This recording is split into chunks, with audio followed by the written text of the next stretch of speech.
मोळा करून काय म्हणून चुकायला मग आम्ही एका बागड्याकडे त्यातून अंतर बोलतो बाहेर बोलले हाणलं पुढची हातानं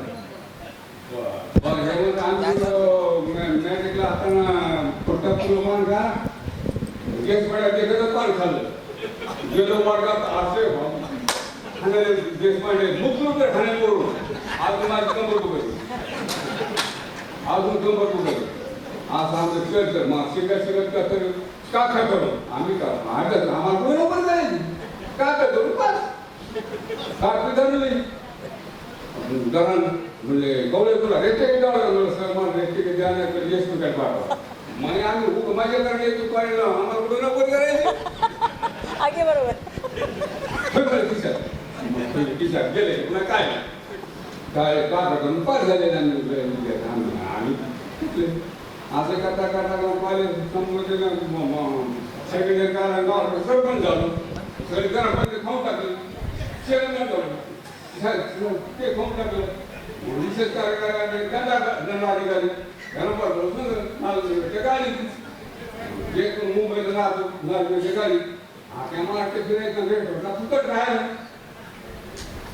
मग लावला नोकरी लावली सगळं नोकरी मला काही नोकरी मला गेली नांदेडला बिलोलीला मला काय भाऊ नोकरी मला जमीन काम मला काय नोकरी असं करता करता मग भगवान पोर म्हणजे 8 पोर नोकरी लावली त्याला पैसे काय द्याकडे ना मला आताच नाही रुपा मोठं जमीनदारा पडतो पोराडे 18 पोर नोकरीला मला आठच नाही मला काय भाऊ नोकरी असं करता करता मग ते तुम्हाला आमचं संपलं मग गावाकडे गेलो राहिलो मग तिथून आले मग तिथून चिंतनात हे सर काय होतं ईश्वराचं तुम्ही देव उघडून प्या पोत्या चावून खा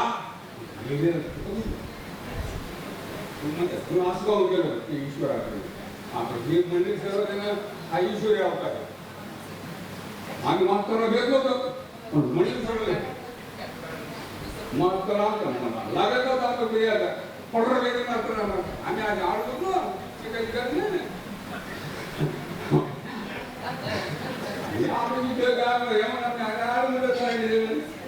आता करता करता करून मला सरकून जाऊ सांगायचं काय परिस्थिती काय असं करून आपलं कार्यक्रम संपला वेगळं काय वापर करा मला म्हणजे कळलं का खरं खरं हाकड माणसं हाकून गावात गेलं अजून माझा काय गावातून वेगळ्या काळाला गावापासून 5 दिवस झालेला रोड करतो रोज नेहमी सुरुवात येतो आगा फोटो तुला बघत नाही 20 वर्ष झाले मला फोटो बघायला गावतायचं 5 फोटो नाही फोटो पण बोलत ते भगवानची कृपा झाली लाईन झालो खरं बोलायला मग सांग फोटो काय बोलत फोटो बोलत नाही खरं नाही मराठी काय काय बरं का ते काय नाही माता करून घेऊन गेलो चांगलं बाबा 25 वर्ष झाले ते मला आवडायचा नाही एक मुला नंबर शेती करतो दुसरा दुकानदारी करतो मस्त माझी टाक धन्यवाद धन्यवाद धन्यवाद मधुकर कावळे सगळ्यांची झोप उडवली तुम्ही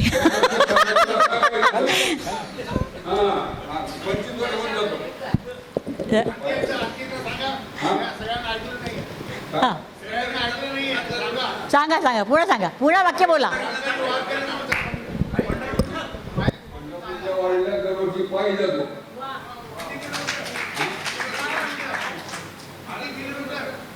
अडीच किलोमीटर बाहेर बाईक सोडून 30-40 वर्ष कारण आवडत चांगली टपून गेले काही काम नाही काय ना बघून खायचं काही मनी काय आगे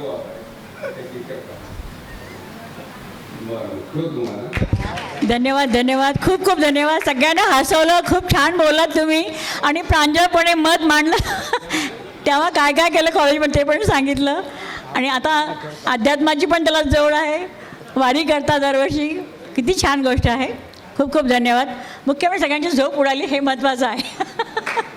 थोडे मध्ये सगळे पेंगुळले होते माहिती का, यांच्या भाषणाने आणि यांच्या मनोगताने सगळे जागे झाले. धन्यवाद, त्यामुळे विशेष धन्यवाद. शरद खारकर.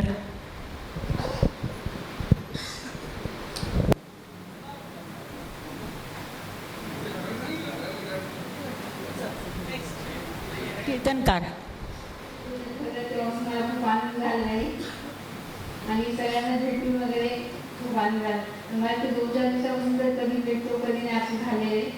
आणि आपली दुसरी शाळा पण खूप छान आहे आणि त्याच्यामुळे सगळ्यांचं करिअर वगैरे छान झालं. त्याच्यामुळे माझे मुलं वगैरे सगळे खूप आणि याच्यात आलेली होतं. मी सगळ्यांना भेटून छान वाटलं.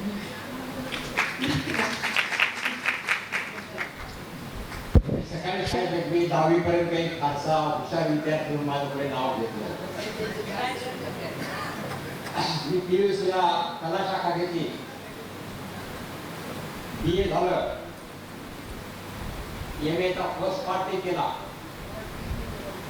आणि दरम्यानच्या काळामध्ये मी शिक्षक म्हणून रुजू झालो. आयुष्यामध्ये प्राथमिक शिक्षक, नंतर माध्यमिक शिक्षक, कनिष्ठ महाविद्यालय शिक्षक, पोस्ट ग्रॅज्युएट टीचर आणि नंतर पुन्हा प्राध्यापक आणि पुन्हा प्राचार्य असा माझा प्रवास.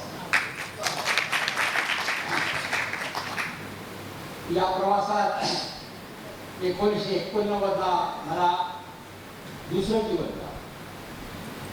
दुर्गाताई कुलकर्णीचं नाव तुम्ही सगळ्यांनी ऐकलं. त्यांनी अशी इच्छा व्यक्त केली की आम्ही सगळ्या महिला जातो आहोत आणि ट्रीपमध्ये आम्हाला कोणीतरी पुरुष शिक्षक पाहिजे. ते समोर पुरुषकर सर बसले, त्यांचं नाव फायनल झालं होतं. रात्री त्याच्या मुलाला ताप आला, ते आता वगैरे तू जा मला म्हणला. आमची मैत्रीच अशी होती की ठीक आहे. मी गेलो आणि त्या जीपला ॲक्सिडेंट झाला. त्या ॲक्सिडेंटमध्ये मला या मांडीपासून हितपर्यंत 3 फ्रॅक्चर. मला मांडी घालता येत नाही. मला अर्धा इंच मला पाय कमी झालेला आहे आणि इथे 2 फ्रॅक्चर, असे 5 फ्रॅक्चर मला त्यावेळी झाले. आणि त्या दिवशी मी असं ठरवलं, ईश्वर म्हणजे आपण नेहमी असं म्हणतो की जे चांगलं काम करतात त्यालाच परमेश्वर घेऊन जातो. मला आपण आतापर्यंत काही चांगलं काम केलं आणि मग त्या दिवशीपासून मी वेगवेगळ्या कार्यामध्ये सहभागी व्हायचं ठरवलं. जसा मी सकाळी उल्लेख केला, बालकुमार साहित्य संमेलन असेल, जसा सारीपुरी कथामालिका असेल, तसं मी ग्रंथालयाचं काम करतो आहे. ज्या ग्रंथालयाला महाराष्ट्र शासनाने पहिल्याच वर्षी 86ला डॉक्टर बाबासाहेब आंबेडकर पुरस्कार. आणि सगळ्यात महत्वाचं सांगायचं झालं तर मी जे प्राचार्य झालो ते मला एक मोठी परंपरा होती की प्राचार्य घरांचं नाव होतं आणि अशा एका कॉलेजचा मला प्राचार्य व्हायचं होतं. तर दरा कुलकर्णी 25 वर्ष प्राचार्य होते. मी 15 वर्ष 6 महिने प्राचार्य राहिले. आणि मी एकमेव प्राचार्य आहे इथला की शासनानं माझ्या कामामुळे मला 3 वर्षाचं एक्सटेन्शन दिलं. म्हणजे साधारणतः 62ला रिटायर होता, तुम्ही 65ला रिटायर. आणि सगळ्यात आनंदाचा भाग असा आहे की माझ्या कार्यकाळामध्ये, प्राचार्य पदाच्या कार्यकाळामध्ये केंद्र सरकार, राज्य सरकार, यशवंतराव चव्हाण प्रतिष्ठान आणि स्वामी रामानंद तीर्थ मराठवाडा विद्यापीठ नांदेड यांचे माझ्या काळात 27 बक्षीस पाहिजे. आणि म्हणून या विद्यापीठातल्या फक्त एका बॉडीवर मला जाता आलं नाही, त्याला MC म्हणतात, मॅनेजमेंट काउन्सिल. परंतु विद्यापीठातली एकही अशी म्हणजे ऑर्गनायझेशन होती की ज्या ऑर्गनायझेशनमध्ये मला सचिव म्हणा, अध्यक्ष म्हणा, मेंबर म्हणून काम करता आलं नाही, असं झालं नाही. फक्त एकाच ठिकाणी म्हणजे मॅनेजमेंट काउन्सिल, तिथं मला जाता आलं नाही. सगळ्यात एक किस्सा सांगून मी संपवणार आहे की सिनेटला काय असतं की सिनेट नावाची एक बॉडी असते, तसं जनरल बॉडी म्हणतो आपण, विधानसभा म्हणतो त्या पद्धतीने. आणि आमचं असं ठरलं होतं की मी कोणाकडे मत मागायला जाणार मी कोणाकडे मत मागायला जाणार नाही.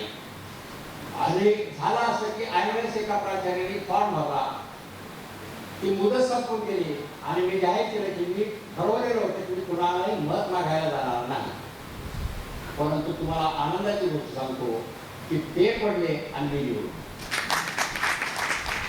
तर असे आनंदाचे सोबत अशा प्रकारचे प्रसंग माझ्या जीवनामध्ये झालेले आहेत. आता रिटायर जरी झालो असलो तरी ग्रंथालयामध्ये खूप चांगले उपक्रम आम्ही करतो. सगळे आहेत तिथे.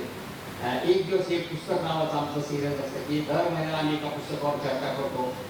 इथं आमची पेन्शन भवन आहे म्हाताऱ्यांची सगळ्या, पण आम्ही तुमच्यापेक्षा जास्त तरुण आहे. तिथे इतके उपक्रम चालू असतात आमच्याकडे. आम्हाला स्वतंत्र बिल्डिंग आहे आमची आणि दर महिन्याला आमच्या वेगवेगळे कार्यक्रम चालू असतात. त्यातला सगळ्यात मोठा कार्यक्रम असतो वाढदिवस साजरे करणे. आम्ही म्हाताऱ्याचे कोण वाढदिवस साजरे करायले, पण आम्ही सुद्धा वाढदिवस साजरे करतो, छान साजरे करतो. त्यानंतर नूतन विद्यालय शिक्षण संस्थेचा नेहमी म्हणतात की माझं सगळं जीवन नूतनमय आहे. माझं शिक्षण नूतनमध्ये आहे, माझी नोकरी नूतन झाली आणि आता सेवानिवृत्तीनंतर सुद्धा मी नूतनच काम करतो आहे. गेल्या 2 वर्षापासून माझ्याकडे आणि जयप्रकाशजी बिहाने यांच्याकडे 2 महत्त्वाच्या जबाबदाऱ्या दिलेल्या आहेत. त्यातली एक जबाबदारी आहे संस्थेची गुणवत्ता वाढवणे. आणि मला सांगताना आनंद होतो, गेल्या वर्षी आमच्या शाळेचे 2 मुलं 100% मार्क आले. 100%. एक असा जाणीवपूर्वक आम्ही गेल्या वर्षापासून प्रयोग सुरू केला आहे आणि शिक्षिका इथे बसली म्हणून मुद्दाम सांगतोय. 200 विद्यार्थी शिष्यवृत्तीला पात्र झाले आणि त्यातल्या 59 जणांना वेगवेगळ्या प्रकारच्या शिष्यवृत्त्या प्राप्त झाल्या. तर अशा प्रकारचे टार्गेट ओरिएंटेड काम या वयात आम्ही करतो. पायाच्या माझ्या मर्यादा आहेत तरीही करतो. हेमंतराव सारखे मित्र आमच्या अशा जबाबदाऱ्या टाकतात. ते म्हणतात शरद असला की मी काही काळजी करत नाही. काय शरद असला तर आम्ही उजव्या आणि डावे असे हात आम्ही मांडतो. शाळेपासूनची मैत्री आहे, गल्लीची मैत्री आहे आणि अशी खूप मैत्री त्यांची आमची आहे. त्यामुळं सगळे जे काही मोठे कार्यक्रम श्रेणीमध्ये झाले त्या सगळ्यामध्ये नेहमी असं म्हणतात ते श्रीकृष्ण माझ्या पाठीशी, माझ्या पाठीशी असं म्हणतात. आणि शेवटचा मुद्दा म्हणतो की मी कुटुंबाची सुद्धा फार सुखी आहे. मला एकच मुलगा आहे आणि एक मुलगी आहे. मुलगा मॅन डिझेल नावाची एक कंपनी, तिचा व्हाईस प्रेसिडेंट आहे आणि औरंगाबादचं जे युनिट आहे त्याचा तो सध्या इन्चार्ज आहे. श्याम धनी आणि कास्कर ही गेटिंग सो मेनी अवॉर्ड. आता सर्वाधिक अवॉर्ड त्याला परवा प्राप्त झाला. माझी मुलगी जी आहे ती माझ्यासारखीच शिक्षिका आहे, जपानमध्ये आहे, टोकियो शहरामध्ये राहते. ती शिक्षिका आहे आणि तिचे मिस्टर इंजिनियर आहे. तर असं सुखी कुटुंब आहे. भाऊ भाऊजाई सगळं आमचं संयुक्त कुटुंब आहे. आनंदात आम्ही आहोत. अगदी या वयामध्ये सुद्धा आमचं एकच स्लोगन आहे, जीवनात आनंदी. काय आमचं स्लोगनच सगळीकडे की बस आनंदी राहा, तर ताण कशात घ्यायचं नाही. काय बिना ताणाचं जीवन जगायचं असा आमचा संदेश आहे. आम्ही आमच्या पेन्शन भवनमध्ये सुद्धा सांगतो की बस आनंद साजरा करायला इथे या. हे द्यावे हे द्यावे, राग लोक या असं केलं त्याला केलंच नाही, त्यांना मानत दिला नाही, अशा गोष्टी सांगायच्या नाही. तर आनंदाने कसं जगता येईल याचा विचार करायचा. आणि म्हणून मी खूप आनंदी आहे, खूप सुदैवी आहे. मला आयुष्यात जे जे मिळायचंय त्याच्यापेक्षा जास्त मिळालं एवढं म्हणतो थांबतो जायचं.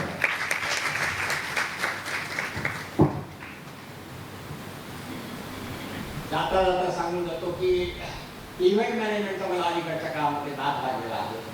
85च्या नंतर इव्हेंट कसे साजरे करायचे याचा एक नाद मला लागलेला आहे. त्याचं कारण वेगळं आहे की माझे काका अचानक गेले आणि त्यांना 4 मुली होत्या. त्यांचे लग्न लागण्यापूर्वी म्हणजे जमवण्यापासून करण्यापर्यंत आणि तिथून मग साने गुरुजी कथा मला असेल, बालकुमार साहित्य संमेलन असेल, कोणाकडे लग्न असतील, कोणाकडे रामायण असेल, कोणाकडे महाभारत असेल, कोणाकडे आणखी काही कथा असेल. तर तिथं कितीही दिवस काम करण्यात आम्हाला आनंद वाटतो. कारण आनंद वाढवा एवढीच आमच्या वाटतं. धन्यवाद.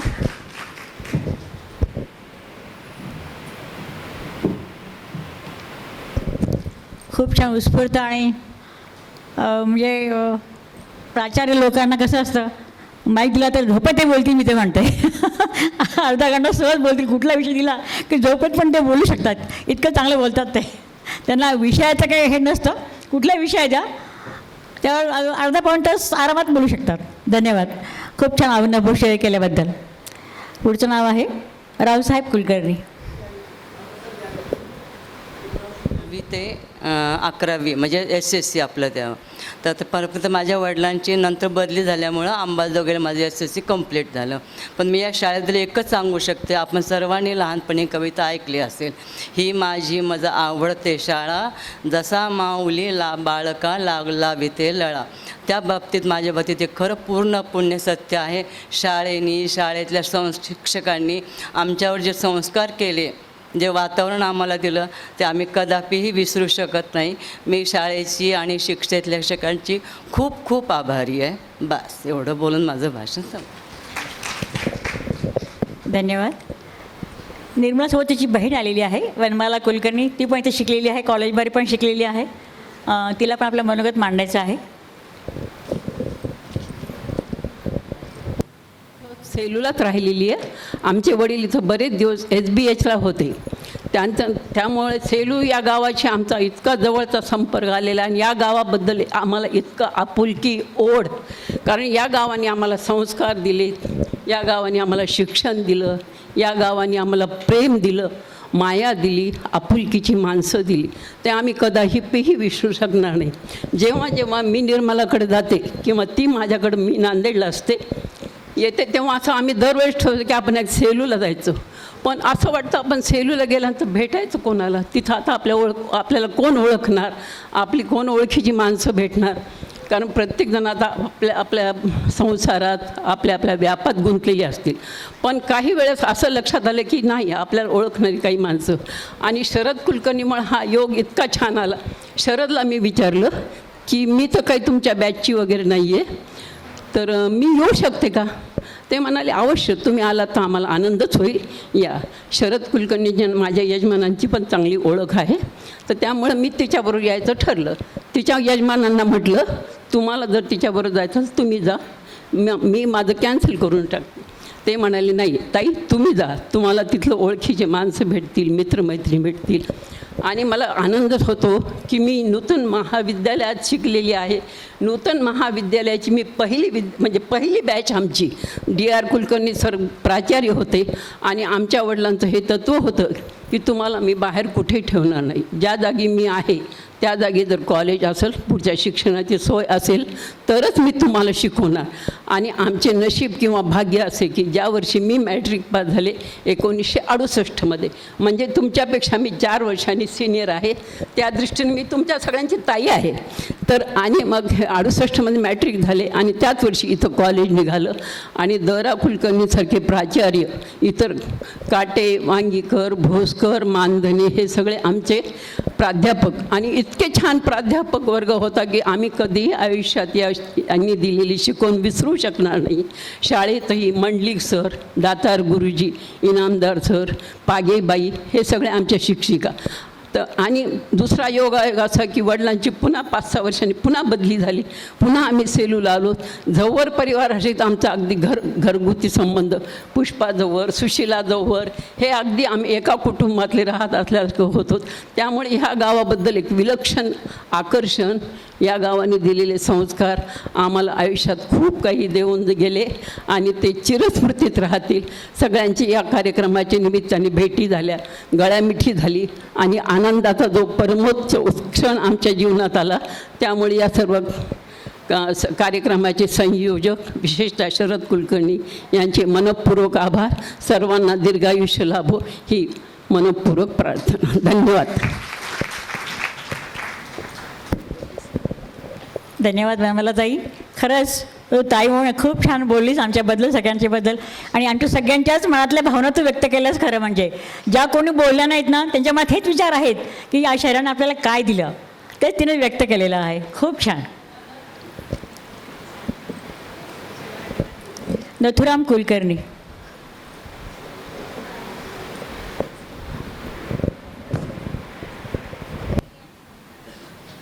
वडिलांचा धाक असल्यामुळे आणि त्यांच्या मार्गदर्शनाला शिकत असल्यामुळे शालेय जीवनात मी व्यवस्थितरित्या मॅट्रिकपर्यंत पास होऊन पुढे जायचा प्रयत्न केला. नंतर वडिलांची शेवटी मी ॲग्रिकल्चर म्हणून शेती पाहिली. तर मी काय घरात तसं वडिलांना फारसं बोलायचं नाही धाकामुळं. तर मी ॲग्रिकल्चरला गेलो. BSc कसं केल्यानंतर मला परत ते म्हणजे आता शेतीकडे आहे. मी शेतीकडे आलो आणि माझ्या मनात एकच खंत होती की आपण पोट ग्रॅज्युएशन करू शकलो नाही. पण मी काय वडिलांना बोललो आणि 2 वर्ष शेती उत्तमरित्या पाहिली. पण नंतर मला दिसलं की आपल्याला आणखी 3 भाऊ खाली आणि बहीण आहे, त्यांचं भविष्य कसं राहील पुढे हा माझ्या सारख्या डोक्यात होता. त्या ह्याच्यात माझं 83मध्ये लग्न झालं. मग माझी मिसेस MCOM होती. मग मी माझं म्हणलं आपण तर पोट ग्रॅज्युएशन करू शकलो नाही, तर कमीत कमी आपल्या घरच्यांना ते करा. मिसेसला बीएडला नंबर आला नांदेडला. योगाने माझी बदली नांदेडला झाली. मी State Bank of Hyderabad schedule काम केलेलं आहे 6 वर्ष. निर्मलाचे वडील माझ्या अकाउंटात मुशिल्ला होते कुलकर्णीचे, त्याच्यामुळे त्यांच्या घरची माझा घरोबा आहे. आणि तसं झोवरकडे देखील मी ट्युशनला त्यांच्या वाड्यात दादरगुरुजी राहायचे, त्याच्याकडे ट्युशनला येत होतो. जेव्हा त्यांचा बँकेसोबत असलं जयप्रकाश आणि गंगाधर दोघं बहुतेक ओळखीचे आहेत माझ्या, तर माझं तिथवर जेवण ठीक केलं. पण नंतर खंत एकच राहिली की आपण पोट ग्रॅज्युएशन केलं नाही. म्हणून मिसेसला मी बलिया नांदा पहिलं गव्हर्नमेंटवाल्यानं मला बीएड करायला लावलं. मिसेस बीएड झाल्या. पण मी मुलांना नोकरी करायची नाही. मी होऊ शकलो नाही. आपल्या मुलं पोट ग्रॅज्युएशन झालेच पाहिजेत. पण दोन्ही मुलांना मी पोट ग्रॅज्युएशन करायला प्रयत्न केला. कालांतरानं दोन्ही मुलं छान निघाली. माझी मुलगी MSc बीएड आहे आणि ती भांडूपेठे मुंबईला कृष्णमेनन कॉलेजला प्राध्यापक आहे गव्हर्नमेंट कॉलेजला. मुलगा BMBA त्याला देखील पोट ग्रॅज्युएशन केलं. तो पुण्यात नामान कंपनीत मोठ्या पोस्टवर आहे. तर माझं स्वप्न मी आज अशा पूर्ण करायला प्रयत्न आहे की आपण तर काही पुढे शिकून शकलो नाही. आपल्या वडिलांच्या इच्छे खातीर म्हणा काही म्हणा, नंतर सर्व भाऊ शिकले पुढची गोष्ट वेगळी आहे. तरी मी जीवनात आनंदी आहे, समाधानी आहे आणि सगळं आता व्यवस्थेचा पार पडला आहे. जेव्हा माझ्या मिसेसला सर्वात धन्यवाद देतो. जिचा संबंधीमुळं जिच्या पाठबळामुळं आज माझी मुलं शिकू शकले, त्याचा त्यांचा अभिनंदन, धन्यवाद. थँक्यू. धन्यवाद. थोडं मराठीत बोलण्याचा मला त्रास होतो, कारण 1972मध्ये जेव्हा मी 73मध्ये PUC नंतर मुंबईला गेलो, IITमध्ये ॲडमिशन घेतलं. त्याच्यानंतर मराठी बोलण्याचा माझी प्रॅक्टिस फार कमी झाली. तर बोलता बोलता बऱ्याच चुका होईल माझ्याकडून, कृपया माफ करणे. तर 1973मध्ये मला IITमध्ये ॲडमिशन मिळालं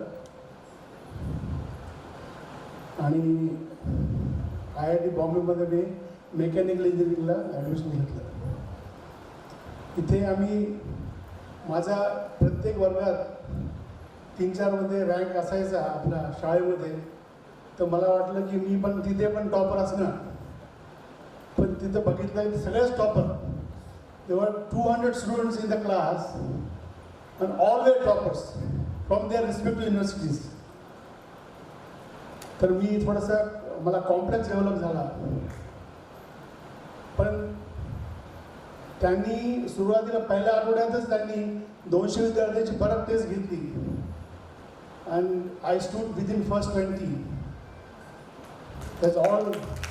Credit goes to our education institution in Selu. So I finished my IIT BTech in 1978. Virtually माझं एज्युकेशन सगळं फ्री झालं आहे, कारण मला national merit scholarship awarded by president of India मिळाली. एज्युकेशनला माझा काहीच खर्च आला नाही. उलट मी माझ्या वरच्या खर्चासाठी किंवा मुंबईमध्ये इकडे तिकडे भटकण्यासाठी जे पैसे लागायचे त्यासाठी मी IITमध्ये पण नोकरी केली. मला त्यावेळेस I used to sell film tickets in IIT Film Institution. I was also a general secretary there. तर 30 रुपये महिना मला मिळायचा.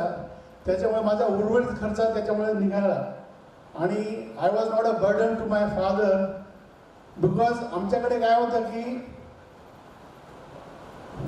माझा मोठा भाऊ औरंगाबादला मेडिकलला होता, दुसरा भाऊ इंजिनिअरिंगला होता औरंगाबादला, मी तिसरा मुंबईला आणि चौथा जस्ट मेडिकलला लागला होता. त्याच्यामुळे त्यांचा खर्च, प्रत्येकाचा खर्च फार जास्त होता. आणि माझे वडील फक्त शिक्षक, तुम्हाला सगळ्यांना माहीत आहे त्यांचा पगार किती होता. आणि शेतीमध्ये काही उत्पन्न नव्हतंच. परंतु आम्हाला सगळ्यांना नॅशनल मेरिट स्कॉलरशिप मिळाली आणि somehow we finished our education. त्याच्यानंतर मी 5-7 वर्ष काम केलं. L&T सारख्या कंपनीमध्ये, डायनाक्राफ्ट सारख्या कंपनीमध्ये बऱ्याच मोठ्या पोस्टवर विदिन व्हेरी शॉर्ट पिरियड मला प्रमोशन मिळत गेलं because of my dedication for my work. आणि I decided to start my business. Business चालू करायचा माझ्याकडे कॅपिटल काहीच नव्हतं. बँक अकाउंट उघडण्यासाठी पण 500 रुपयाचे नव्हते. त्यावेळेस करंट अकाउंट उघडण्यासाठी 500 रुपये लागायचे, ते पण माझ्याकडे नव्हते. कारण जे आम्ही नोकरीमध्ये कमावलं तेथेच घर खर्च कसा चालला. ते 500 रुपयासाठी पण मी माझ्या बिझनेसकडून बॉरो केले 500 रुपये.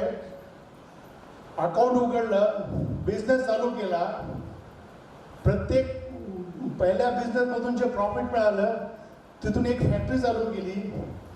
असे परत प्रॉफिट मिळत गेलं तर दुसरी फॅक्टरी चालू केली. नंतर एक ऑफिस घेतलं. कमीत कमी 35 वर्ष मी बिझनेस केला, पण लोकांचा 1 रुपया खर्च घेतला नाही. आणि ह्या बिझनेसमध्ये मी केमिकल, फार्मास्युटिकल, पेट्रोकेमिकल, ॲग्रोकेमिकल, पेस्टिसाइड्स अशा वेगवेगळ्या कंपनीमध्ये स्पेशल मशीन सप्लाय केल्या. आणि क्वालिटी इतकी टॉप क्लास करायचो मी. ते मशीन अजून पण last so many years they are functioning without any problems. आणि त्याच्यामुळे मला आमच्या इंटरनॅशनल स्टँडर्ड्स नसतात ते ASME असो, American society of mechanical engineers किंवा टीमा, ट्युबुलर इंजिनिअरिंग मॅन्युफॅक्चरिंग असोसिएशन, त्यांच्याकडे पण मला अपग्रेडेशन मिळालं. तो my facility manufacturing facility was approved by multinational companies. आणि 1982 मध्ये माझं लग्न झालं होतं. त्यावेळेस 1982 मध्ये मी सौभाग्यवानी आहे की मंगलासारखी माझी मिसेस मिळाली. ती पण BCom मध्ये टॉपर होती. तिने CA पण करायचा प्रयत्न केला, पण घरी आई वारली आणि नंतर तिच्या वडिलांच्याकडे म्हणजे तिने काळजी घेतली वडिलांची, त्यामुळे ती CA करू शकली नाही. But she was a topper in BCom. स्पोर्ट्समध्ये पण she was state player in kho kho and plus art work पण चांगला करत असते. आम्हाला एक मुलगा आहे आणि त्याला आता 2 वर्षाचे 2 ट्विन्स आहेत, एक मुलगा आणि मुलगी. आता 2013-14 मध्ये मला बिझनेसचा फार कंटाळा आला. I decided to stop the business. इतका रट्टाळा आणि कंटाळा झाला होता. जेव्हा माझं बिझनेसमध्ये फार नामलौकिक झालं होतं ऑल ओव्हर इंडियामध्ये. आम्ही सगळ्या मोठ्या मोठ्या कंपनीमध्ये सप्लाय करायचो मशीन्स. पण मी एकदम कंटाळा थकलो मी बिझनेस करत करून. बजाजमध्ये मला एक चान्स मिळाला. I am chief of CSR there. Chief of CSR म्हणजे कॉर्पोरेट सोशल रिस्पॉन्सिबिलिटी. म्हणजे बियॉन्ड बिझनेस, बियॉन्ड प्रॉफिट आपलं प्रत्येकाचं काहीतरी सोशल एक देणं लागतं सोसायटीला. त्यासाठी मी काम करतो आहे. त्यासाठी मी काम करतो आहे. आणि इन्चार्ज ऑफ 47 ट्रस्ट चालवतात कंपनी आणि 4-5 ते सेक्शन 8 कंपनीज आहेत, तिथे डायरेक्टर आहे मी. आमचा 47 कंपनीजचा आणि 3 ते सेक्शन 8 कंपनीजचा total corpus donation is around 50,000 crores. I'm in charge of 50,000 crores companies. आणि चालू आहे. मी मागच्या वर्षी रिटायर होण्याचा मी आमच्या बजाज फॅमिलीला विचारलं, ते म्हणजे तुम्ही रिटायर होणार नाही, तुमच्याशिवाय आम्हाला जमणार नाही इथे. So somehow I am not able to retire. I will continue my work. रोजचं माझं 100 ते 150 किलोमीटर ऑफिसचं जाणं येणं होतं. सकाळी 7 वाजता निघतो मी आणि रात्री 7-7:30 परत येतो. मी राहतो बोरिवलीला आणि माझं ऑफिस आहे नरिमन टोळीला. आणि मधून आणि ऑल ओव्हर इंडिया की आय कीप ट्रॅव्हलिंग. तर एकदम तंदुरुस्त आहे, चांगलं आहे, व्यवस्थित आहे, आनंदी आहे. मिसेस बरोबर आनंदी आहे. Thank you very much. आदरणीय आजचा 1972चा अध्यक्ष आणि मंच तसेच आज जमलेले माझे 1972च्या बॅचचे 10वी पास वर्गमित्र व वर्गमैत्रिणी वार्ताहर त्यांच्यासोबत आलेले नातेवाईक सर्वांना माझा नमस्कार. मी सीताराम साहेबराव नीलवर्मा देशमुख. मी विठ्ठल शाळेमध्ये 7वीपासून शिक्षणासाठी येत आलो होतो. मी खेडेगावातला असल्यामुळं आम्ही दोघंही भाऊ मधुकर आणि मी सीताराम दोघंही एकाच वर्गात शिकत होतो. आम्ही आमच्या या शिक्षणाच्या जीवनामध्ये हाताने स्वयंपाक करून इथं नूतन शाळेमध्ये शिक्षण घेतलं. त्या पिरियडला 1972ला मी मॅट्रिक पास झालो, 10वी पास झालो. भाऊ काही कारणास्तव नापास झाले. 6 महिन्यानंतर पुन्हा ते पास झाले. आम्ही दोघंही पुढे बाहेर पडलो. परंतु घरी गेल्यानंतर वडिलांनी सांगितलं की तुम्ही घरात माझ्या मुलामध्ये वडील आहेत, तुम्हाला काहीतरी आता स्वतःसाठी कुटुंबासाठी करावं लागेल. मी 72च्या दुष्काळामध्ये सॉईल कन्झर्वेशन खात्यामध्ये क्लार्क म्हणून अर्ध फाटे करून भेटून नोकरी धरली. 2 वर्ष नोकरी केली. त्या पिरियडला दुष्काळ असल्यामुळं माझ्याकडे खूप 2-3 जिम्मेदाऱ्या दिल्या होत्या. कारण तिथल्या लेबरचं मेडिकल, त्याच्यात त्यांना ती सुखई वाटप करणं, पाणी पुरवठा, अशा बऱ्याच जिम्मेदाऱ्या मी पार पाडल्या. 2 वर्षानंतर आम्हाला सांगण्यात आलं की तुम्ही तात्पुरत्या नोकरीवर होते, आता पुढची तुमची नोकरी संपलेली आहे. मग मी पुन्हा इथं सेलूला आलो आणि डोंबे नावाचे मलेरियामध्ये अधिकारी होते, त्यांना भेटलो. त्या डॉक्टर साहेबांनी मला 1 वर्षासाठी मलेरियामध्ये नोकरीला घेतलं. त्यावेळेस जेमतेम 100-200 रुपये मिळायचे. त्यावेळेस 100-200 म्हणजे खूप होते. नंतर त्यांनी सांगितलं की मलेरियामध्ये आता तुमच्या परमनंटच्या जागा नाही का. शेवटी मी पर्याय निवडला की आता आपल्याला कुठेतरी स्वतःच्या कुटुंबासाठी स्वार्थासाठी नोकरीचा पाहावं लागेल. मी 1975ला नागपूरला परभणी जिल्ह्याचे SP B आकाशे बदलून गेले होते. त्यांना तिथं जाऊन भेटलो ऑफिसमध्ये आणि विनंती केली, साहेब मी परभणीहून आलो आणि मी अशा कंडिशनमधून आता इथं आलो, मला पोलीस खात्यामध्ये भरती करून घ्या. ते म्हणजे ठीक आहे, सगळ्याबरोबर बघू, उद्या या तिथं. मग कर्मधर्म संयोगानं त्या माणसानं परभणी जिल्ह्याची ओळख म्हणून मला नागपूर रेल्वेच्या 50वी पोलीसमध्ये पोलीस कॉन्स्टेबल माझी ऑर्डर निघाली. त्या दिवशी मेडिकलही झालं. परंतु मराठवाड्यातला मी एकटाच होतो. ते सगळे म्हणायचे ही एकटं कसं काय मराठवाड्यातलं इकडं आलं. मग मी जिथं धरले की आपल्याला इथं नोकरी करून दाखवायची. मी 5 वर्ष रेल्वे पोलीसमध्ये कॉन्स्टेबल म्हणून नोकरी केली. त्यावेळेस त्या पिरियडला माझं लग्न झालं, एक मुलगी झाली. मी 2 परळी, औरंगाबाद, जालना या 3 ठाण्याला नोकरी केल्यानंतर तिथं असं माझ्या निदर्शनास आलं की तिथं रेल्वे पोलीसवाले गुन्हेगारांना रेल्वे सोडतात आणि त्यांच्याकडून हप्ते पैसे वसूल करतात. मी त्यावेळेस SR बा म्हणून एक सर्कल इन्स्पेक्टर होते, त्यांना भेटलो. ते सेलूचे मारवाडी समाजाचेच राहणारे होते. त्यांनी म्हणले ठीक आहे, तुझ्यासारखा सज्जन पोलीसवाला इथं टिकणार नाही, तू परभणी जिल्ह्यासाठी अर्ज दे. मी परभणी जिल्ह्यासाठी त्यांना विनंती केली, हा लेखी अर्जही दिला आणि त्यांनी माझी बदली रेल्वे पोलीसमधून परभणी जिल्हा पोलीस दलात केली.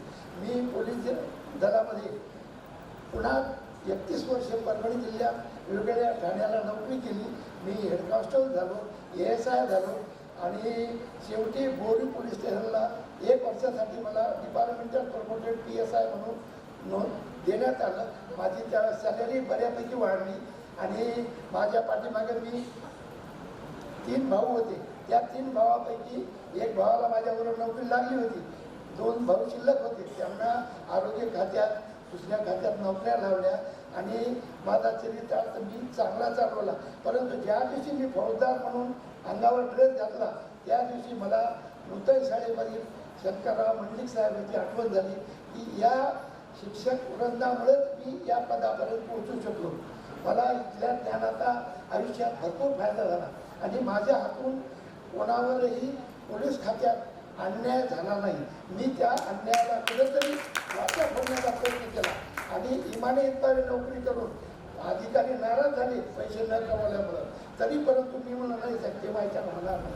ते मी 2011ला पोलीस उपनिरीक्षक म्हणून सेवानिवृत्त झालो आणि आत्तापर्यंत 14 वर्ष मी सगळ्या माझ्या बॅचच्या फौजदारामध्ये सगळ्यात चांगलं शरीर, सगळ्यात चांगलं मन आणि सगळ्यात माझं वर्तन हे चांगलं ठेवलं. मला एक मुलगा 2 मुली आहेत, त्यांचंही चांगलं झालं. मुलगा गुत्तेदारी करतो, त्याच्याकडे 2 टिप्पर, त्यांना परभणीमध्ये जागा, परभणीजवळ रोडला 5 एकर जमीन, आमच्या पुळगावी मंगळला 5 एकर जमीन आहे. आमचं सगळं चरित्र चांगलं आहे. पण हे सगळं चांगलं होण्यामागं एकच आहे, ती म्हणजे आमची नूतन शाळा, आदर्श शाळा आणि आदर्श शिक्षक. एवढं बोलून मी माझे 2 शब्द संपवितो. जय हिंद, जय महाराष्ट्र. आणि सर्व वर्गांना नमस्कार.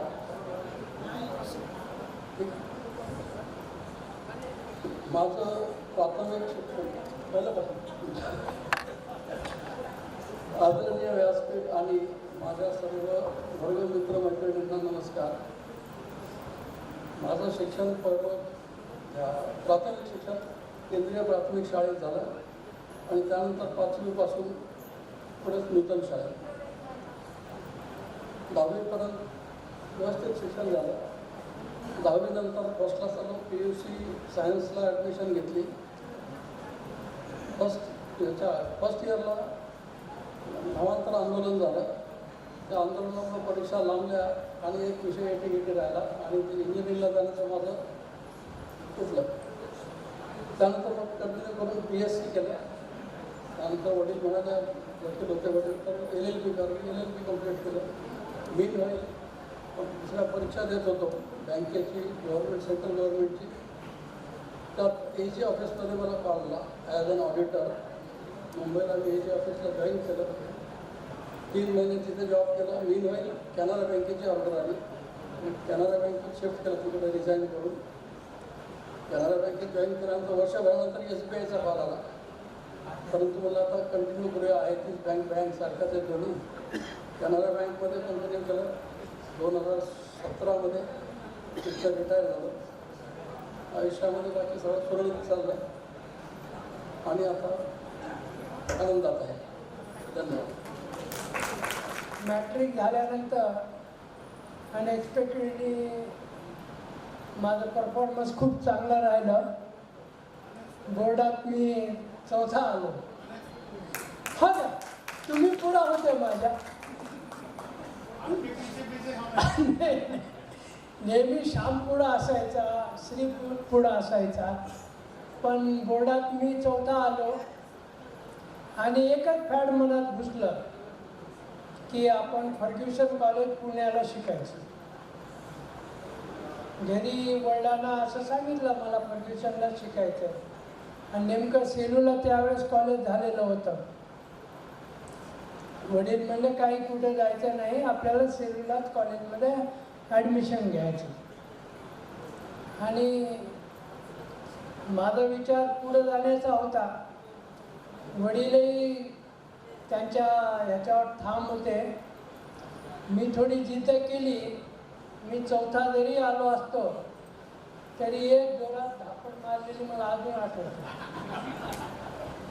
जोरात मारली त्याने आणि इथंच राहायचं म्हणले, कुठे जायचं नाही. त्यामुळं थोडा मानसिक आघात झाला आणि माझं PUCचं वर्ष वाया गेलं. मी अभ्यासच केला नाही आणि शेवटी भावाने पुढच्या वर्षी मला SB कॉलेजला औरंगाबाद इथे ॲडमिशन दिलं. आणि योगायोग पाहणं तिथं आता नवीन ॲडमिशन झालं, कॉलेज सुरू झालं आणि आता आम्ही तर पूर्वीपासून थोडंसं वेगळ्या पद्धतीनं वागलेलो. तिथं वर्ग चालू होत नव्हता म्हणून आम्ही सर आले नाही पाहायला खाली गेलो. तितक्यात प्रिन्सिपॉल आमचे रत्नाळीकर तिथं कॅरिडॉरमध्ये आले आणि इतकं झापलं मला त्यांनी. म्हणजे तुम्ही मूर्खा खेड्यातून येतात, इकडून येतात, इथं मजा करायला येतात, बापाचे पैसे खर्चायला येतात. तर मी त्यावेळेस सरांना चॅलेंज दिलं, सर तुम्ही बोलताय ते खरं नाही आहे, मी तुम्हाला पहिल्या 3मध्ये येऊन दाखवेन म्हणून. आणि झालं तसं मी PUCला युनिव्हर्सिटीत सेकंड आलो. पण माझं दुर्दैव असं की मला IIT व्हायचं होतं आणि मी सेकंड आल्यामुळं माझं डायरेक्ट ॲडमिशन IITला झालं. पण कुटुंबाची ती परंपरा नव्हती शैक्षणिक, म्हणून मला फॉर्म भरता आला नाही आणि मी पहिल्यांदा मुंबई लिहून टाकलं. आणि मला फक्त एवढं माहीत होतं की मुंबईचं टेक्स्टाईल चांगलं आहे आणि केमिकल किंवा मेकॅनिकल पवईचं चांगलं आहे. तर मला तिथून कॉल आला दिल्लीवरून की तुम्ही ॲडमिशन, पण त्याच वेळेस आत्ता कोणी उल्लेख केला होता मराठवाडा युनिव्हर्सिटी नामांक, त्यामध्ये माझा रिझल्ट थोडा लांबला होता. म्हणून त्यांनी सांगितलं की तुम्ही नेक्स्ट इयर या. आणि माझे भाऊ एक मोठे इंजिनियर होते, ते म्हणले की इंजिनियर काही व्हायचं नाही म्हणे, मी इंजिनियर आहे, तू डॉक्टर आहे. आणि शेवटी मला त्यांनी बळजबरीनं बायोलॉजी घ्यायला लावलं.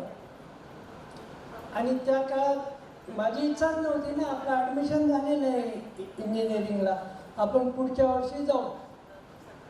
पण हा जो तुमचा वर्ग असतो लेडीजचा, माझ्या त्या काळाच्या तिथल्या माझ्या क्लासमेट्स, तर त्यांनी कॉमेंट मारली. कारण मी त्या काळात तिथला, कारण इथं मला CR होता आला नाही, तर मी LB कॉलेजला CR झालो, जॉईंट सेक्रेटरी झालो. Best student of the year मला फर्स्ट इयरमध्ये त्यांनी दिलं. काही प्राध्यापक आवडून बसले की हा मेडिकलला लागणारच आहे, यालाच ही कारण शेवटच्या वर्षाला देतात तो, तर त्यांनी मला दिला best student of the year म्हणून. आणि मी हे सगळं करताना अभ्यासकडे दुर्लक्ष केलं. तर माझ्या क्लासमेट्सनी कॉमेंट मारले की करताना मवाळी झाला म्हणून, हा गँगस्टरसारखा झाला म्हणे, काही अभ्यास करत नाही, काही नाही. आणि शेवटच्या दिवसात 1 महिन्यात मी मनावर घेतलं आणि माझं मेडिकलला ॲडमिशन झालं. आणि मेडिकलला ॲडमिशन झाल्यानंतर मला कोण पाठवणार इकडे? त्यामुळे आता 2 वर्ष वाया घालतो का म्हणे तू मेडिकलला. 6 महिने मी असेच घालवले. पण शेवटी म्हणलं आता पर्याय नाही, आपल्याला मेडिकल डिग्रीच घ्यायची. मग शेवटी MBBS झालो. पहिल्या अटेम्प्टमध्ये मला PG मिळालं, PG गेट थ्रू झालो मी. तर फायनल इयरला माझं लग्न ठरलं. असं थोडंसं वेगळ्या विचाराचे होतो त्या काळात. मी माझं लग्न ऑफिशियली झालेलं आहे. तर मी म्हणजे लव्ह मॅरेज नाही झालं, होऊ शकलं नाही मला. ऑफिशियल लग्न झालं. मुलीला सेलूला आणून आम्ही लग्न केलं घरीच, विदाऊट त्या काळात डावरी न घेता केलं मी लग्न. आणि आता इथपर्यंत आमचा परिवार खूप चांगला होता, म्हणजे इकॉनॉमिकली आम्ही साऊंड होतो. आणि जसेही माझं लग्न झालं त्याच्या 1-2 वर्षापासून घरात सगळा लॉस सुरू झाला होता. आणि मला कल्पना नाही, मी शिकत होतो फायनल MBBSला. मग बायकोचे पत्र यायचे घरी, ती माझं एक्झाम गोईंग असल्यामुळं ती इकडे आली. प्रेग्नंट होती ती. तर म्हणे मी नको, तुमचा अभ्यास होणार नाही, मी सेलूला जाते. आणि ती सेलूला आली. त्यावेळी तिचे पत्र यायचे की आता तुम्ही तर म्हणत होता असं आहे तसं आहे, इथं तर मला काही दिसत नाही, सगळं वेगळं व्हायलं आहे. मला काही त्याच्यात इंटरेस्ट घेतला नाही. मी पटकन अभ्यास करून MD पहिल्या अटेम्प्टला सुटलो. त्या MD सुटल्यानंतर सेलूला आल्यानंतर आता घरची परिस्थिती पाहिली तर सगळं विचित्र होतं. आमच्याकडं काहीच नाही राहिलं. मला कुठं सेटल करायचं तर 1 पैसासुद्धा नव्हता. आणि माझी बायको गल्लीतच, आमचं जिथं घर आहे मारवाड गल्ली, तिथंच प्रॅक्टिस करायची. आणि तिचे काही 200-500 रुपये OPD व्हायची तिची. त्या पैशातून मग घरचे म्हणायचे तू सेलूला टाक प्रॅक्टिस. आता सेलूला मी तिच्याबरोबर बसायचो.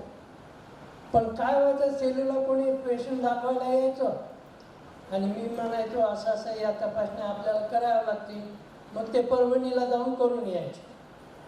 आता मी म्हणलं मी MD करून इथं काय करणार, आणि शेवटी मी विचार केला की आता काही हो आपल्याला पुढं जायचं आहे. तर मिसेसच्या पैशाने मी कुठंतरी आपलं हे गाव शोध, ते गाव, परळीला जा, चिखली जा, बुलढाणा जा, हिंगोली जा, नांदेड जा, परभणी जा, असं करत शेवटी आम्ही निर्णय घेतला की आपण परभणीला प्रॅक्टिस करू. आणि त्यावेळेस परभणीला प्रॅक्टिस करताना आता मिसेसची डिलिव्हरी झाली आणि त्याचा माझा पहिला मुलगा मला झाला आणि तो छोटा असल्यामुळं वडील म्हणजे नको, इतक्या छोट्या मुलाला मी घेऊन तुम्हाला जाऊ देत नाही. तर तो 8 महिन्याचा झाल्यानंतर 84मध्ये आम्ही परभणीला प्रॅक्टिस सुरू केली. लिटरली माझ्याकडं त्यावेळेस मातीचा स्टोव होता, स्कूटर नव्हती, मिक्सर नव्हता, गॅस पण नव्हता, काहीच नव्हतं. अशा परिस्थितीत आम्ही परभणीला प्रॅक्टिस सुरू केली. एका खोलीत आम्ही मुलासकट संसार केला, 6 वर्ष एका खोलीत राहिलो. आणि हिंमत म्हणजे माझ्या बायकोची, तिनं साथ दिली मला. आत्ताच्या काळाची जर माझी बायको असती तर कदाचित सोडून गेली असती की नको बाबा तू तुझं पहा. पण तिनं चिकाटीनं धरलं. 3 वर्ष तिला एक साडीसुद्धा घेतली नाही आणि मला कपडे केले. पण मान खाली घालून दिवस रात्र काम केलं आणि जे काय आमचं आता ते आहे व्यवस्थितरित्या सगळं उभं केलं. मुलगा माझा आता कार्डिओलॉजी झाला आहे, तो परभणीलाच आला आहे. आणि मुलगी माझी पॅथॉलॉजिस्ट आहे, तिला नांदेडला दिलं आहे. तिथे आता पॅथॉलॉजिकल लॅब आता सुरू झाली आहे. त्या पद्धतीने आता सगळं सुरळीत चालू आहे. पण जीवनात असे चढ-उतार येतात आणि त्या वेळेस आपल्याला खंबीर राहावं लागतं. आणि देवानं तशी मला बुद्धी दिली, शक्ती दिली आणि तुमच्यासारख्या मित्रांचं पाठबळ दिलं. कारण की माझी प्रॅक्टिस पहिल्या महिन्यात आम्ही लॉसमध्ये गेलो होतो. कारण गव्हर्नमेंटचा जॉब मिळत होता, आम्ही घेतला नाही. तर दोघं नवरा बायको रडत बसलो. पण मित्र कसा कामी येतो याचं एक उदाहरण जो आपल्यात नाही आहे. तर जगन्नाथ निर्वळ, माझा चांगला मित्र होता, केवारे चांगले मित्र होते. पण जगन्नाथनं काय केलं, त्याची एक मावशी होती, ती परतूर तालुक्यातली होती. त्यावेळेस खांडवीकर आमदार त्यांचे मला वाटतं जवळचे नातेवाईक होते आणि त्यांना खूप बॅड डिसीज झाला होता. ते बरेच फिरून आले होते. शेवटी त्यांनी माझ्याकडे आणलं, म्हणजे चल माझा मित्र खूप हुशार आहे. आणि दैव म्हणा, देवाची कृपा म्हणा, काही म्हणा, त्या माझ्याकडे ॲडमिट झाल्या. त्यावेळेस त्यांच्या अंगावर कमीत कमी 1 किलोभर सोनं असेल अशी ती बाई खूप चांगली होती. आणि पूर्ण शरीर असं काळं झालं होतं, खराब झाल्या होत्या, विद्रूप झाल्या होत्या. आणि सुदैवानं त्या पूर्ण चांगल्या झाल्या, ठणठणीत आपल्यासारखी स्किन झाली. त्यांनी महिनाभर होत्या आणि त्यामध्ये आम्हाला पैसेही मिळाले आणि त्याच्यानंतर मला मागं पाण्याचा कधी वेळ आली नाही. आणि मी रोजच्या रोज, महिन्याच्या महिन्या, वर्षाच्या वर्ष मग सेटल झालो. व्यवस्थिशीर सगळं चालू आहे. तुमच्या सगळ्यांचं प्रेम मिळत आहे. आज सगळ्यांना पाहण्याची जेव्हा गेट टुगेदरची तारीख ठरली तेव्हापासून असं वाटत होतं की एकमेकाला कमीत कमी पाहावं. बोलणार तर आहोत पण पाहिलं तर तितकं सुख आहे, जितका आनंद आहे तो आनंद मला वाटतं प्रत्येकाच्या चेहऱ्यावर मी पाहतोय. आज इतका वेळ झाला, घरी असतं तर आपण सगळे डोळ्यात बसलो असतो, पण आज कोणाच्या डोळ्यात झोप नाही, काही नाही. आणि सगळ्यांच्या चेहऱ्यावर एक दुसऱ्याचं जे कहाणी ऐकतोय, त्याचं जे सगळं ऐकतोय आपण, त्याचं ऐकूनच आपलं मन भरतं आहे. आणि कुठं कुठं आपल्याला फुंकर झाल्यासारखी, फुंकर मारल्यासारखं वाटतं. आणि कोणीच असं स्वतःचं विश्व मिळालेलं आहे ते डेव्हलप केलं असं कोणाचंही नाही.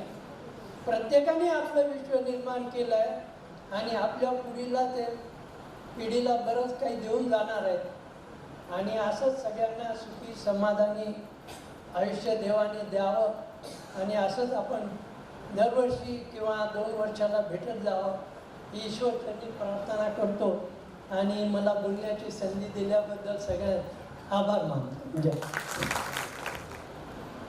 माझं नाव रंगनाथ पवार, खेडेगावचं आहे. 1969मध्ये माझे वडील बंधूंचं होते सिंधूला इलेक्ट्रिक मोटार. त्यांनी मला इथं आणला ठेवायला. 8वी 9वी 10वी त्याच्यानंतर PUC फर्स्ट इयर इथपर्यंत शिकलो मी. वडील भाऊ असल्यामुळे आलतो इथं. पुढं काही शिकलो नाही. पुढं काही शिक्षण झालं नाही. परिस्थिती फार नाजूक होती. गावाकडे गेलो. नंतर मग काही कल्पनाच देत नव्हती. कोणी DEDची कल्पना देत नव्हती, कशाचीच कल्पना नव्हती त्यावेळेस. म्हणजे मार्गदर्शनच नव्हतं कशाचं. त्याच्यामुळे पुढचं शिक्षण घेता नाही आलं. नंतर 1-2 महाराष्ट्र बँकेच्या परीक्षा द्यायला पण नापासच होत गेलो. एक परीक्षा नांदेडला द्यायला गेलो. तिथं काही लोक भेटले, कुठं चालले म्हणे नांदेड म्हणजे महाराष्ट्र बँकेची इंटरव्ह्यू. कशाला इंटरव्ह्यू देता म्हणजे तुम्ही आधीच लोक भरले पैसे घेऊन. आता नाराज झाला. मग तिथं नापास झालो. शेवटी औरंगाबादला एक परीक्षा दिली सरस्वती भवनमध्ये. त्या परीक्षेत पास झालो. मग ओरलसाठी पुण्याला बोलवलं. आता पुण्याला जायचं म्हणल्यावर आता सोबत कोण नाही. मग भाऊ आले सोबत.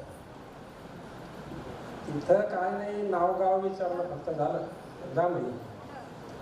काय नाही, नोकरी लागली नाही काय. मग जिंतूरला भाऊ होते. सेलून जिंतूरला बदली झाली भावाची. मग तिथं एक आत्माने नावाचा वाइंडर होता, वाइंडिंग मोटर वाइंडिंग. त्याच्याजवळ वाइंडिंगचा धंदा शिकलो मी. नंतर गावाकडे गेलो. 1 वर्ष पाथरीला दुकान टाकली. 12 महिने पाथरीला वाइंडिंगची दुकान केली. त्या दुकानात अचानक एकदा काय झालं की एकनाथ टेकाळे समोरून जात होता. माझ्याकडे पाहिलं. मी पाहिलं एकनाथ. अरे एकनाथ पण नाही वर ये. त्यानं वर पाहिलं. अरे रंगनाथ कसं काय आला म्हणे इकडं. मला दुकान टाकली तर वाइंडिंगची. तो कारखान्यात लागला होता एकनाथ भगवान टेकाळेचे भाऊ. तर मग 12 महिने तिथं धंदा करून मग वडील आले म्हणे आपल्या गावात पुस्तक मोठे गावाकडे ये म्हणे. मग गावाकडे गेलो.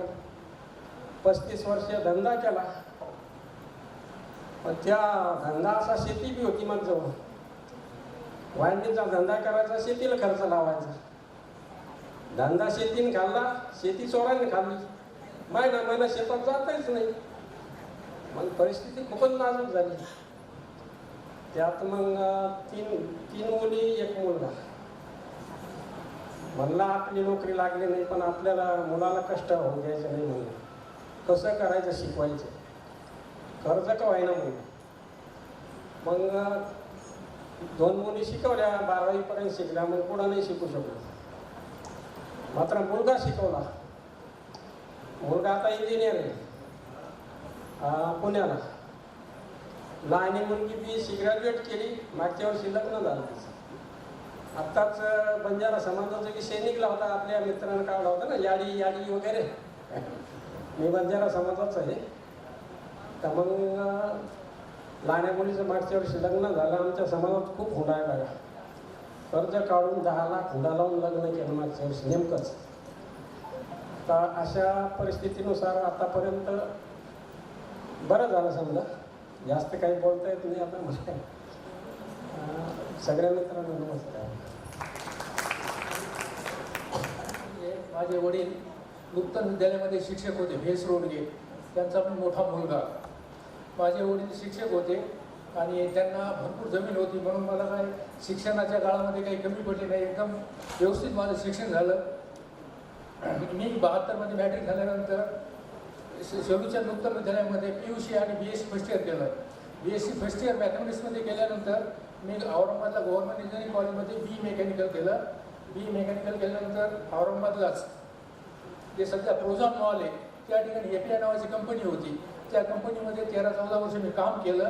ते 13-14 वर्ष जॉब केल्यानंतर पुन्हा मी परभणीला MIDC मध्ये स्वतःची फॅक्टरी टाकली. टायर LGचा रिटरचा प्लांट टाकला. 27 वर्ष मी फॅक्टरी चालवली. आता ती फॅक्टरी बंद करून मी आता सध्या संभाजीनगरला स्थायिक झालेलो आहे. सध्या मी एकदम रिलॅक्स आहे. 1-1.5 तास पूजा करायची, 1 तास व्यायाम करायचा, बाकीचा वेळ फिरायचं. थँक्स.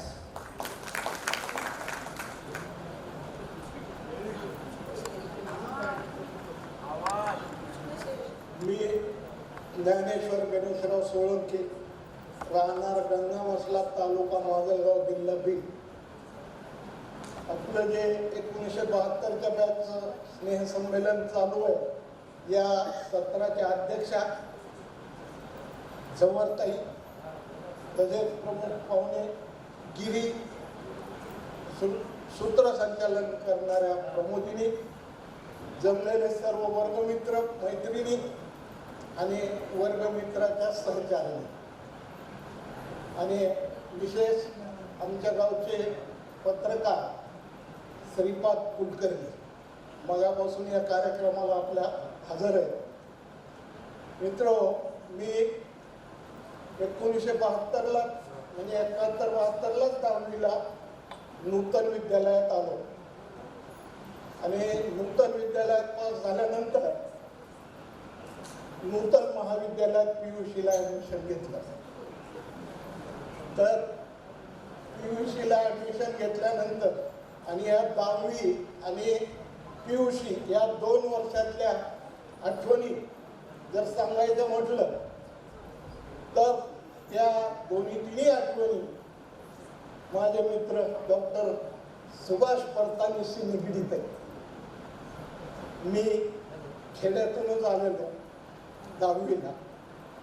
सुभाष परतानी खूप मनमिळावू आणि करारीने नेतृत्व, अगदी विद्यार्थी दशेपासूनच मला वाटतं संघाचं काम करीत होते. आणि मग पाटील कुठून आले गंगामठलं, आपण शाखा चालवतो, येत जा शाखेला. मग आम्ही शाळा सुटली की शाखेला जायचं. नागोरीच्या दवाखान्याच्या पलीकडून शेतीच होती आणि त्या शेती तिथं मग विविध खेळ व्हायचे, लाठी काठी, हे त्या आरंभ, हे सर्व काही.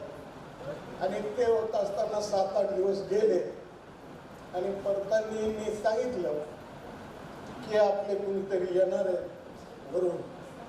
आणि पाटील, खाकी चड्डी आणि शर्ट तर आहेच, पण काळी टोपी सोमवारच्याला हे करू द्या. शनिवारी गावाकडे जातच असताना म्हणतो तुम्ही. आणि मी वडिलांना सांगितलं, कारण त्यावेळेस काळी टोपी घ्यायपुरते सुद्धा पैसे जवळ नसायचे. खाण्यापिण्याचे हे भरलेले असायचे, जवळ खर्चायला पैसे नसायचे. मग वडील माझे काँग्रेसचे, ते बोलले, त्यांना मन खादी टोपी घालून येईन म्हणून, काळी टोपी नाही. मग सोमवारी पुन्हा पाटील काळी टोपी, म्हणलं नाही, वडील खादी टोपी, बस तुम्ही उद्यापासून येऊ नका. आणि या वर्षात 10वीच्या शिकताना मला आवर्जून आठवण येते की आपण 2 राष्ट्रपती पदक मिळालेल्या शिक्षकांच्या शाळेत शिकलो, याचा मला अभिमान वाटतो. ते गोविंदरावजी कुलकर्णी आणि आपले गोविंदरावजी देशमुख आणि सोनाजी पंत कुलकर्णी. आणि मला डफुरे सरांची एक आठवण, ते 10वीला मराठी शिकवायचे. आणि त्यावेळी त्या 71च्या डिसेंबर महिन्यात आपलं पाकिस्तान बरोबर 1971चं युद्ध चालू होतं. आणि डफुरे सर क्लासवर आले की त्यावेळेस काय रेडिओच्याच बातम्या असायच्या, TV हे असं काही नव्हतं. तर इतक्या रममान होऊन ते सांगायचे. आणि मला वाटतंय 16 डिसेंबरला आपण ते युद्ध 1971चं जिंकलं होतं. त्यावेळेस डफुरे सर इतकं म्हणजे एक 5-10 मिनिट अगोदर त्या युद्धाबद्दलच हे करायचे. आणि इंग्रजीला बिल्डा सर होते, त्यांची पण आठवण येते मला. टेलिव्हिजन रंगाचार्याकडे होती याची, पण तरीसुद्धा 10वीला 37 मार्क होते इंग्लिशला. आणि DK सरांकडे DK देशपांडे गणित ची होती. गणितला मात्र चांगले मेरिट 75% मार्क्स होते.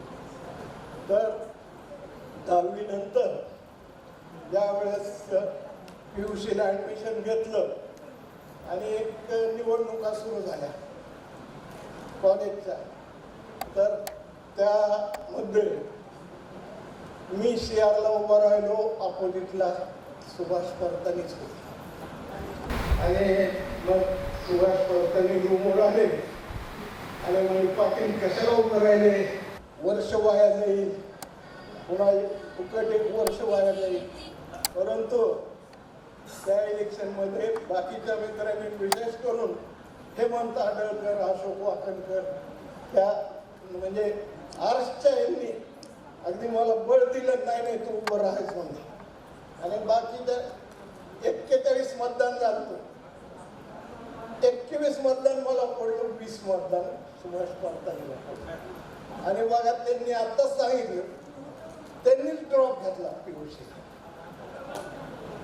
मी फेल झालो पुन्हा. समजा फेल होण्याचंही असं कारण, मी दिवाळीच्या सुट्ट्यात परभणीला गेलो. तिथं माझा मित्र कृषी विद्यापीठात शिकत होता आणि तिथलं वातावरण पाहिलं, आपल्यालाही विद्यापीठातच यायचं म्हणून मी गणितचा 200 मार्काचा पेपर होता, एक पेपर दिलाच नाही, नापास झालो PUCला. आणि मग परभणीला ॲडमिशन घेऊन मी BSc ॲग्री झालो.